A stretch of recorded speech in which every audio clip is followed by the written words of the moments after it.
जय हिंद साथियों, मैं एक्स सर्विसमैन सुधीर आपका अपने यूट्यूब चैनल पर स्वागत करता हूं। गवर्नमेंट जॉब्स में ग्रुप सी और डी पोस्टों के लिए डिसेबल्ड एक्स सर्विसमैन भाइयों की एलिजिबिलिटी क्राइटेरिया के बारे में काफ़ी प्रश्न हैं। आज हम इस वीडियो में as per government of India office memorandum field disabled और peace disabled attribute below 40% LMC ex serviceman कौन कौन सी पोस्ट के लिए एलिजिबल हैं, यह भी जानेंगे इस वीडियो में। SBI और IBPS के नोटिफिकेशन में तो एक्स सर्विसमैन भाई जो पीस में LMC हैं उनको एलिजिबल माना गया है, लेकिन RBI और नाबार्ड के जो नोटिफिकेशंस हैं उन्हीं भाइयों को डिसेबल्ड माना है जो disabled operation against the enemy और डिसेबल्ड और इन डिस्टर्ब एरिया यानी जो फील्ड में LMC हुए हैं। इन दोनों ही नोटिफिकेशंस में जो गवर्नमेंट ऑफ इंडिया के ऑफिस मेमोरेंडम की बात की गई है वह 36034/5/85 डेटेड 27 अक्टूबर 1986 और सेम नोटिफिकेशन ही RBI के नोटिफिकेशन में है 36034/5/85 डेटेड 27 अक्टूबर 1986। साथियों, एक बार इस OM पर भी नज़र डाल लेते हैं। SBI और RBI में जिस नोटिफिकेशन की बात की गई है 36034/5/85, इस नोटिफिकेशन में डिसेबल्ड एक्स सर्विसमैन भाइयों के बारे में नहीं बताया गया है।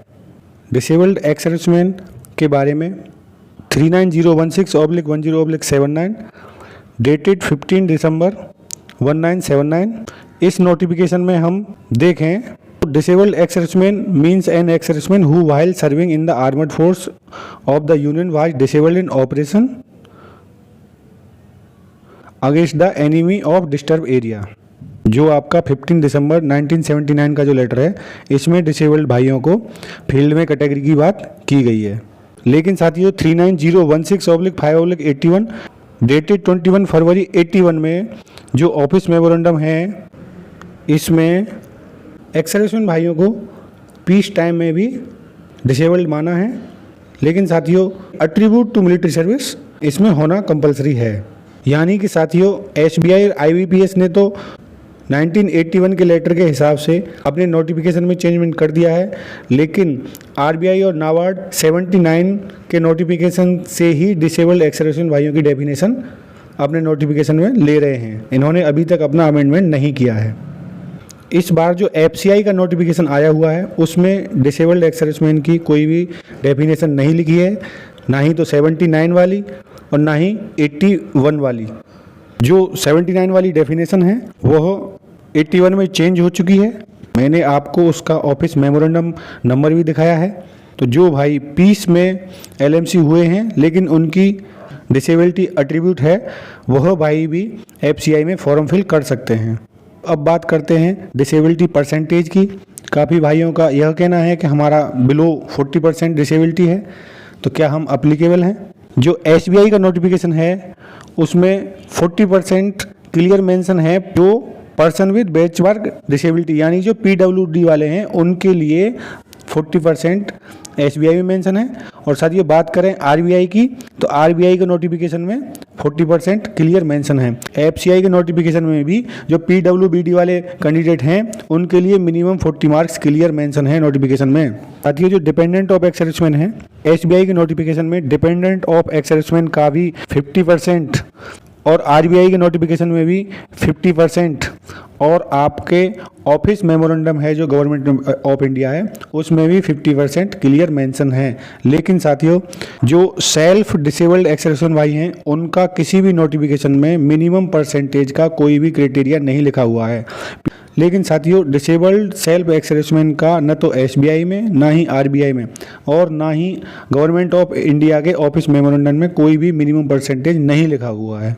बात करें government of India office memorandum के बारे में तो साथियों इसमें भी इस नोटिफिकेशन में भी डिसेबल्ड एक्स सर्विसमैन जो सेल्फ हैं उनकी कैटेगरी परसेंटेज के बारे में कुछ भी मेंशन नहीं है। मैंने भी कई एक्स सर्विसमैन भाइयों से बात किया है जो ऑन सर्विस बैंक में जॉब कर रहे हैं, जिनमें से 2 एक्स सर्विसमैन ने डिसेबल्ड एक्स सर्विसमैन के लिए भी 40% की बात की है। शायद उन्होंने PWBD से कंसीडर किया है डिसेबल्ड एक्स सर्विसमैन को, लेकिन ज़्यादातर जो एक्स सर्विसमैन भाइयों का कहना है अगर आप एट्रीब्यूटेबल हो तो आपको मिनिमम परसेंटेज का क्राइटेरिया नहीं है, आपको मेडिकल पेंशन मिल रही है, आप एट्रीब्यूटेड हो तो आप डिसेबल्ड सेल्फ एक्सर्विसमैन में अप्लाई कर सकते हैं। अब एक दूसरा सवाल काफ़ी एक्सर्विसमैन भाइयों का है कि हम एग्रीवेटेड हैं, हमें मेडिकल पेंशन मिल रही है और हमारी कैटेगरी 40% भी है, तो क्या हम डिसेबल्ड एक्सर्विसमैन में अप्लीकेबल हैं? जो गवर्नमेंट ऑफ इंडिया का ऑफिस मेमोरेंडम है उसमें एट्रीब्यूट वर्ड को ही शामिल किया गया है, एग्रीवेटेड वर्ड इसमें कहीं पे भी नहीं लिखा हुआ है। लेकिन साथियों, आपका भी मेडिकल बोर्ड हुआ है, आपको भी फिटनेस सर्टिफिकेट मिला होगा, आपको भी मेडिकल पेंशन मिल रही है, आप भी डिफेंस की सेवा में ही डिसेबल्ड हुए हैं, इसलिए आपको जो डीवी टीम है डिसेबल्ड एक्सर्विसमैन में मानेगी या न मानेगी, ये डीवी टीम के ऊपर डिपेंड करेगा। क्योंकि काफ़ी एक्सर्विसमैन भाइयों को कहना है कि सिर्फ जो एट्रीब्यूटेबल हैं उन्हीं को डिसेबल्ड एक्सर्विसमैन मानते हैं, एग्रीवेटेड को नहीं मानते। इस बार 2022 के IBPS, SBI और FCI तीनों ही एग्जाम में हमारी यह कोशिश रहेगी कि जो डिसेबल्ड एक्सर्विसमैन भाई डीवी में जाएंगे हम उनसे एग्जैक्ट पता करके कि हमारे क्या क्या डॉक्यूमेंट वो मांगते हैं एग्रीवेटेड से, एट्रीब्यूटेबल से प्राप्त करने की कोशिश करेंगे। इस लेटर के हिसाब से आपको डॉक्यूमेंट क्या प्रोवाइड करने पड़ेंगे? इस लेटर के हिसाब से जो मेडिकल स्टैंडर्ड की बात की गई है उसमें disabled defence service personnel will be examined by demobilized medical board the defence service and certificate of fitness granted by the board, यानी कि आपको फिटनेस सर्टिफिकेट दिया जाएगा for the purpose employment of such personnel group A to group D। Disabled भाइयों के लिए जो important बात है, if the physical capacity of the person either deteriorates or improve after demobilization, the employing authority may require a fresh medical examination by the appropriate civil medical board.